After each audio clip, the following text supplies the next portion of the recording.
think, like I said earlier, they got to want it more than anything. So many people, I've seen so many people even go into treatment, you know, that they think the doctors and the nurses and the counselors are going to do it for them. Or they go in there and say, well, I'm going to do this for my kids because my kids are miserable. But see, even though my kids help me do it, I want to do it for Donna. I like myself. And I really found that out, that I like myself and I had a spark left for life, you know. It was pretty destroyed, but I had a little bit, and I wanted to do it for me. And you gotta have to do it for yourself. You can't do it for your mother, your brother, your sister, your kids, nobody, your lover, your wife, whatever. You've got to want that more than anything for yourself, or it's not going to work.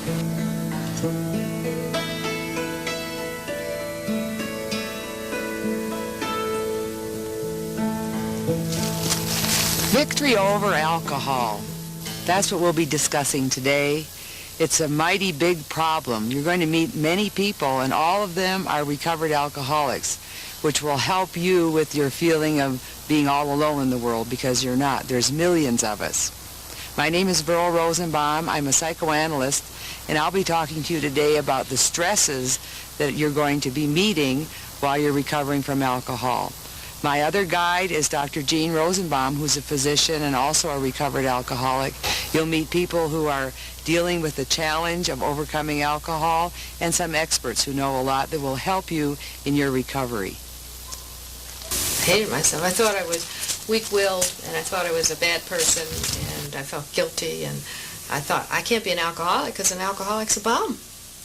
And I couldn't be an alcoholic. How could that happen to me? So it was just awful. I couldn't accept that I could be an alcoholic. And then when I accepted I was an alcoholic, I didn't want anyone else to know, because then they'd think I was a bum lying out in the gutter. So it was real hard in the beginning. That image is tough.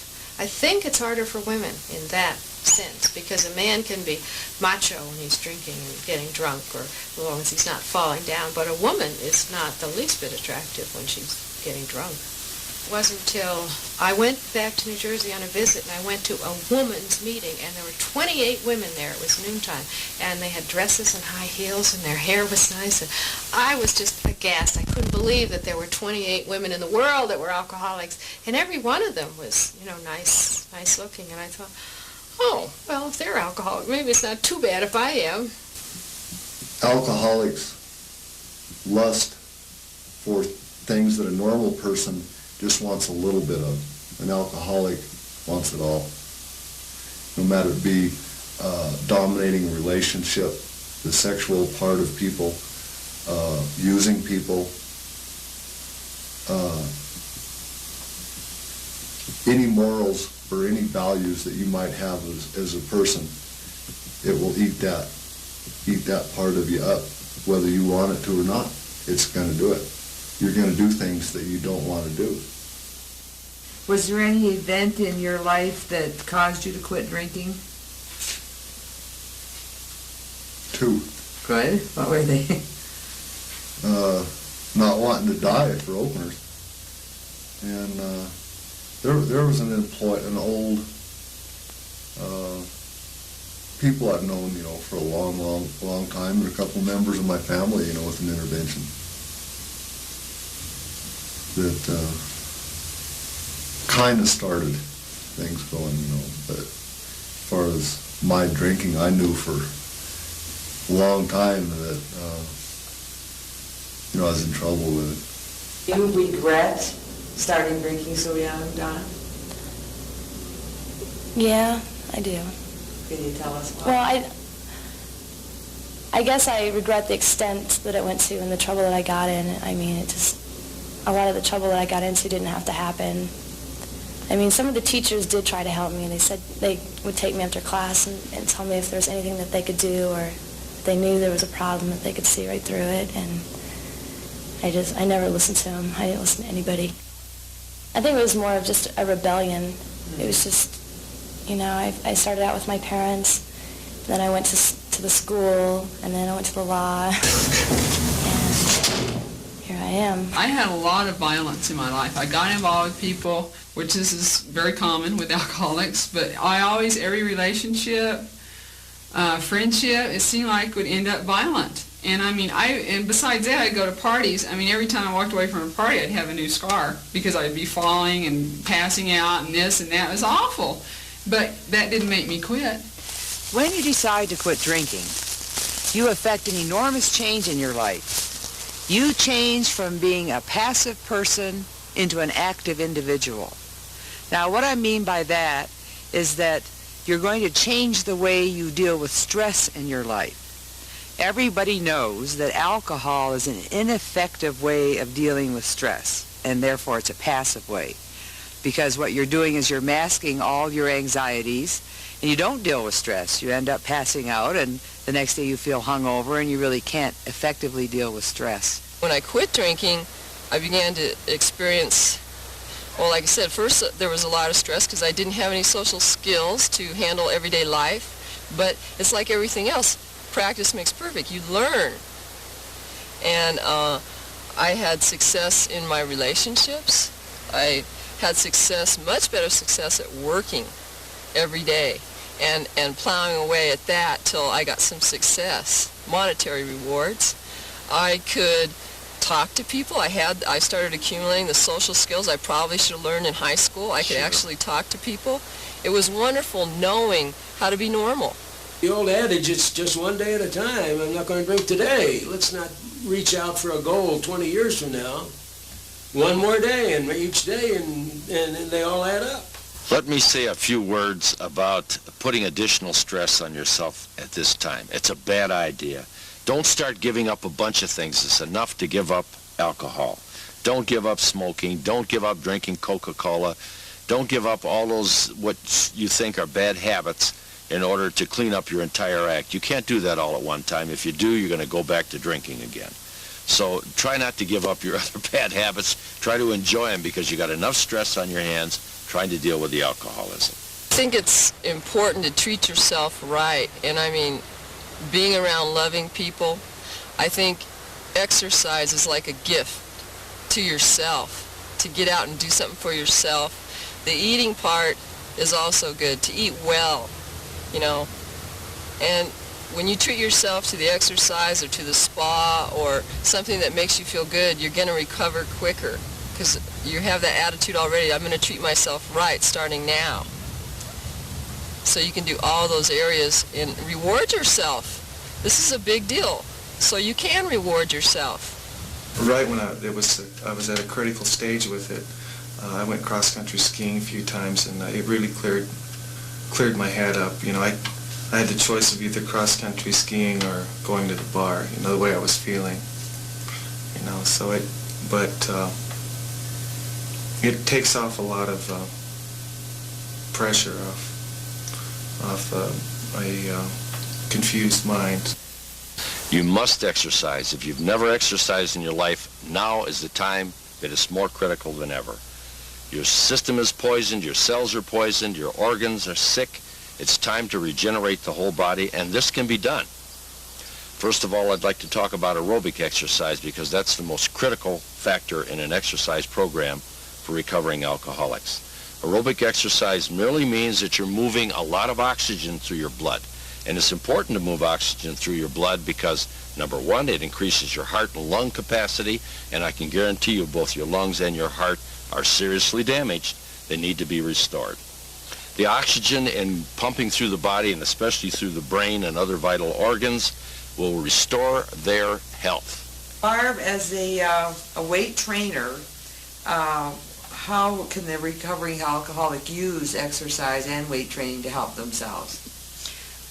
Number one, I think it relieves a lot of their stress, a lot of their anxiety, and because of the beta endorphin release, it helps depression too. What would you advise them to do to just ease To their... start, walk. Get out and walk. And breathe real deep. Get that oxygen coming through. Inhale through their noses and out their mouths and walk. That's our first step. You know, and then maybe, I happen to think that water aerobics, anything in the water is better for them to begin with because it relieves all the stress on all their joints. And that's usually what I tell them to do. And then I'll bring them into the weight room. A lot of alcoholics are accident prone. What do you think happens when they quit and get into an exercise program? It's a little awkward at first. They have to get their equilibrium back and their balance back, which they will. And a lot of things that I do with them is that I'll help them aid in their balance.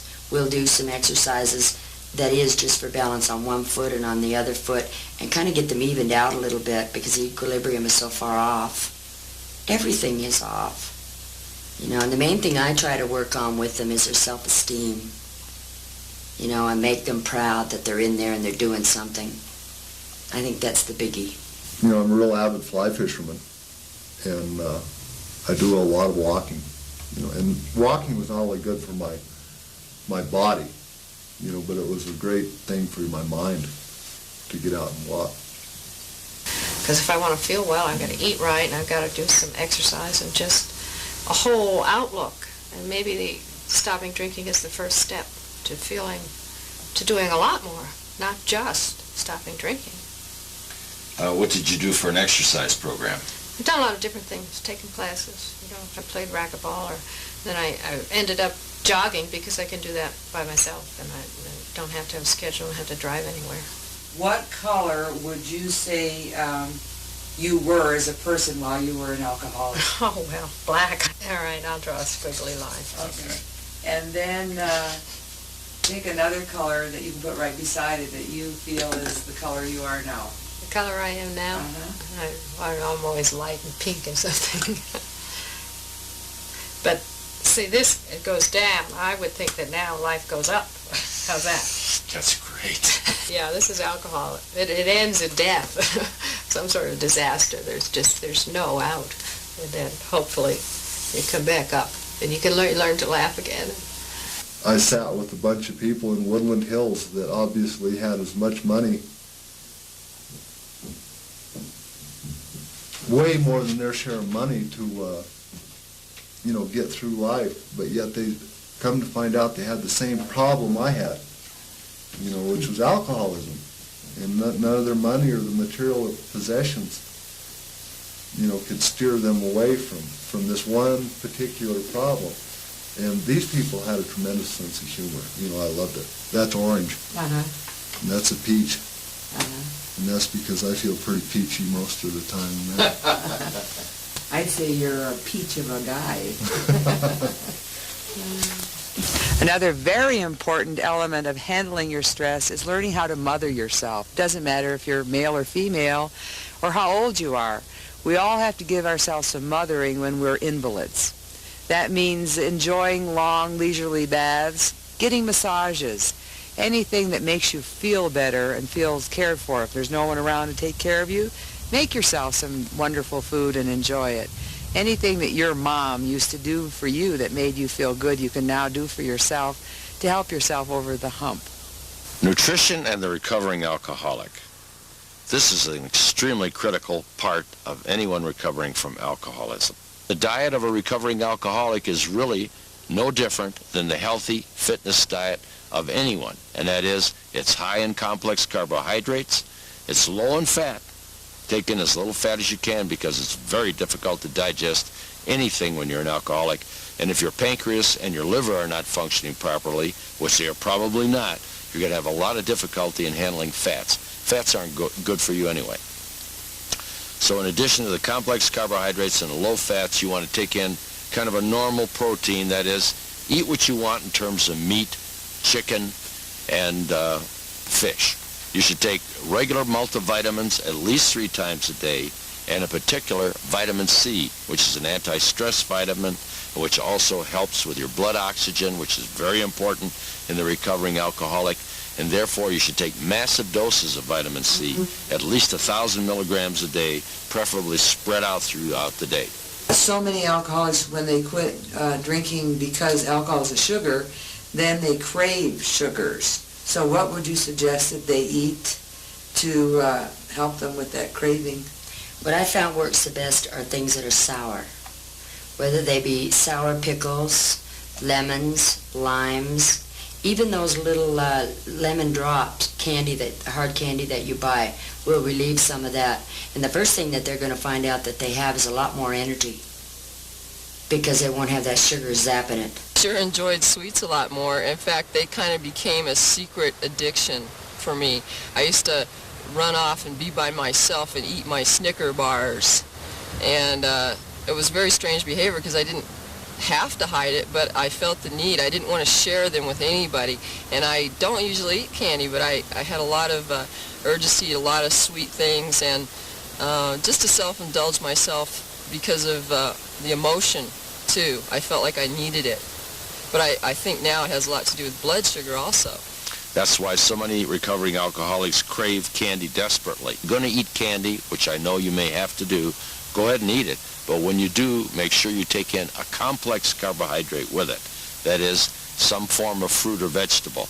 Grab an apple, banana, have a little dish of steamed vegetables. You've got to take in something with that candy and with the sugar in order to stabilize your blood sugar so that you don't go into what we call hypoglycemia, which is low blood sugar and makes you feel terrible. What did you learn to substitute for the candy? Oh, fruit. It actually has sugar, but it's not quite the same. When I sobered up, it seemed like it was a long time before I would, like to sit down and cook a well-balanced meal. I'd like to eat when I was hungry and be snacking on stuff. You have 10 meals a day, small ones, rather than 3 big ones, you'll be much better off because you've got to try to regulate that blood sugar. Did you change your nutrition in any way when you quit drinking? Yeah, there's a pork chop in every bottle, you know. Sure, I mean, I started eating more and not drinking so much beer, you know. Sure, I feel better. Another important coping device is sometimes you're going to have to change your companions. That is, it's really hard to be around other people who are drinking and you're not drinking. It looks like they're having a grand time as they're loosening up and losing their defenses and thinking that they're becoming socially acceptable, meanwhile making fools of themselves, and nobody notices as everybody's drunk. You'll be bored to death. And hey, the old people that I used to hang with, they wanted me back. I mean, it's a real loss for them, because then they have to look at themselves, and they don't want to do that, So they want you back, and it's real hard, because I was used to those people. It was easier with them because they never confront you. They never say, "Hey, what the hell are you doing with your life?" I was told that I would probably have to change my friends, and I tried to hang on to those old friends, but as time went on, I realized and found out that those weren't really my friends. How did you find that out?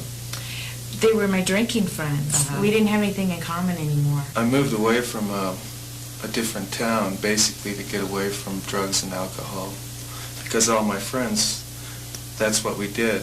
How do you feel when you're in a social situation and everybody else is drinking? At first, it bothered me a lot. I felt everyone was paying attention to me, and it took me a while to realize that they really didn't care. I needed a glass in my hand. If I like club soda with lime, you have a piece of lime in this glass that's clear, they are sure you're drinking something, and then they leave you alone. But now, I don't care anymore, and if I don't feel like even having a glass in my hand, I just say no. And then it's up to them. If they feel uncomfortable, well, too bad. It doesn't bother me at all, but in the beginning it did. What are you going to do when you go to a party? What are you going to do when you go to the bar? What are you going to do when you see an old friend that is going to say, "Hey, let's go have a drink," or, it's just a real scary thing because it's new, Support groups are very important to the recovery process. And again, you may be in the position where you have destroyed all of your support systems while you were an alcoholic. If you haven't, wonderful. Now's the time to regenerate them and make them healthier. If you don't have a support group, you must find one. This is not a job that you can do by yourself. You have a support system, and you can actually get honest with yourself and get humble. You're going to make some headway in life instead of always being defensive about your motives in life. I'm convinced that the alcoholic, the true alcoholic, somebody that has tremendous problems in their life, a lot of people will call it a bottom. I believe very strongly that somebody almost has to hit a rock by them to kick out that ever-present denial that's in every alcoholic's mind. There's a flaw in the system, I'm going to find it. I'm going to go out and drink socially. That's what I don't want to quit drinking. I just want to be able to learn to drink socially. It's not going to happen. I would suggest to dig as deep, far down as they can and find a way to accept that's what's wrong with them. And to learn about the help that is available so they don't feel so alone. Find a close friend that you can call and talk to, and they can help talk you out of it. If you just have kind of aware that it can happen, that you're going to one day feel like you want to drink, well, and you need someone to pick up the phone and call and talk yourself out of it, or they'll talk you out of it. What kind of program would you recommend to the average person that would be most helpful to them? Probably a group, and a group that they were sure was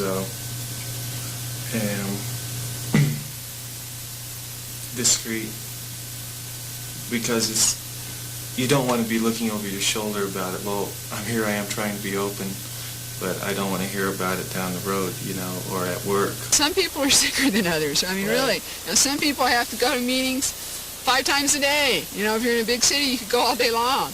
And, you have to do whatever it takes. If you have to go to church, if you have to pray. Right. Do whatever it takes. Don't be embarrassed. Don't think, oh, I don't believe in this. And whatever it takes, And because it's your life you're talking about, and the people around you love you and care, and you deserve it, Growing up with alcoholic parents is kind of a fluctuating thing. You never know who they're really going to be. They're certainly not operating in their capacity of what they could be, and you can't really have the parent you want if they're out of touch with themselves from the alcohol. One personal experience as an ex-alcoholic that I would like to share with you is what has happened in my personal life since I quit drinking. I thought I already had a good marriage and good family relationships. I see in retrospect that they weren't really that great at all. But now they are, both with my real family, that is my son and my wife, but also with my extended family, which is very important to me because they've given me love and support that I needed also. They are also all ex-alcoholics, so they understood the problem very well. Now before, you can see I had a very multicolored life, but that's not the point of it. The point of it is that it was so entangled that if I started here telling a story, well, I went over here and then down here and over there and around this like that, and it kept changing color and ended up over here. Totally different story than the one I started with, because I was so confused all the time I didn't know what I was talking about. And since then, my life has turned very black. And the reason my life has turned black is you can see this musical clef staff right here, musical lines and notes and flats and whatnot, because I discovered since I quit drinking, since I quit being an alcoholic, that I'm a composer. And in the last year, I've composed 15 symphonies and 200-300 songs, and have had a tremendous burst in my creativity. As a child, I didn't realize it was alcohol doing this to my parents. I just knew that they were not quite there for me. But now that they've quit, they're my friends and my business partners, and I make music with my dad, and we have nice relationships that are really going somewhere now, and I think it's all because they quit drinking and they've got their brains back. It took a long time for, both my girls to change. It was a lot of work there, too, because ever since I made the commitment to change my life, I worked with them changing theirs, because they were like little codependents, and they had a lot of problems because of this. Right. And it took 2 years straight of just constant work with them, almost every day, constantly talking about your feelings, and I had to, really zip it up, because, I'd have to sit there and take this stuff from these kids, and they were going, you did this, and I hated you when you picked me up and you slapped me, and then, because all these horrible things happen. Right. I don't care who it is. there's always bad stuff from this And they kind had a of lot lifestyle. of bottled up rage. Yeah, they had a lot of bottled up. They were mad at me, but I had to sit there and take it because they had every right to feel that way, and it happened. You bet. But it's not happening now, and I'm very grateful for that, and so are they. But her attitude is she's a whole other person. You wouldn't even know her. Matter of fact, at the end, my friends would come over and go, "My God, what is wrong with Nicole? She's so angry. All she does is walk around with this mad face," and it was true. And what could I say? So yeah, it's my fault. The kid's been through hell. But, she's totally come around because she was able to verbalize all this stuff, and I had to sit there and take it. And it's made her self-esteem shoot up, both of them. And she got a job this last summer. She's real responsible, self-motivated. She's still got a lot of problems, but it's getting better. Like I said, every day it's getting better. And even for them, it's a big payoff, because that's another reason why you asked me why, I wasn't tempted, because the rewards are so incredible when you really want this, that, and just you never think about going back to that kind of lifestyle because the rewards that happen to you, my business successful, my relationship with my kids, my, love life, everything. It's just wonderful. So I can't complain about nothing. Well, when she first changed, I didn't really know what was going on. And then I learned to understand it more. And so I learned to be a lot better person, and I got myself a job now. And if it wasn't for her, I wouldn't even have a job, and I wouldn't know very many things. And so she just did a lot of good things by changing. What I learned about myself, that whenever he went to drink, my first husband, or the one I have now, that it wasn't me that was causing the drinking, it was their disease, their problem. So you didn't have to feel like an inferior person then? Well, at first I used to. And then I started reading, and now that my second husband has gone for treatment, I went to classes myself for it, and I feel better about myself. And we're both working together. Would you like to give teenagers some advice about drinking that they should think about? Your whole life is ahead of you, and there's a lot of time to do all the things that you need to do, and there's certain things that you have to do in your early life to prepare for later life. And if you screw it up with drinking, it's going to make it harder for you to prepare for any adult life at all. It can wreck any chances you have of any goals or anything that you want to do. I've noticed in sobriety, and it's going on 4 years, I think, since, I've had anything to drink, that I've had a lot more trauma in my life since, I've quit drinking. Maybe you just notice it more. Yeah. Sometimes I wonder, God, what happened when I can't remember a bunch of stuff, Is everybody still here, somebody didn't die on me when, I was blacked out or something. And that's another good sign, you can laugh about a lot of this stuff now, where there for a long time I couldn't. One of the most embarrassing things about my years as an alcoholic was the day the telephone bill came. And I always opened it up with terrible trepidation, because one of the things I would do at night was Gene and I were both drinking, and he'd kind of snooze off about 9 o'clock while we were watching a movie, and I'd start feeling lonely, and I'd be pretty drunk by that time, so I would suddenly feel a need to talk to somebody. And I would make long-distance calls to friends all over the country, wake them up, and I found out later they thought I was hilarious because I'm a pretty funny person when I'm drunk. And the next morning, some vague thought would come to me of remembering talking on the telephone to somebody. I didn't remember who it was I talked to. And sometimes someone would call and say, "Oh, you were so funny last night," but oftentimes people didn't, and I was left with kind of wondering what kind of a fool I had made out of myself, and also spent a lot of money on the telephone. And what I've discovered with quitting drinking is that I'm just as funny. I'm even funnier than I used to be, and I don't worry about picking up the telephone bill anymore because I don't do that anymore. Well, orange makes me feel warm and happy, and it's like the sun coming up and sunsets and everything's very positive, and I look forward to every day now, and before I didn't. What did it look like before? Well, like I said, it was gloomy and gray and very dismal, and like a lot of days you're going, why bother getting up? And if you do, how about a shot first, you know? Yeah, it was pretty awful. So, you know, like I said, it's the best thing I ever chose to do for myself, and it's working.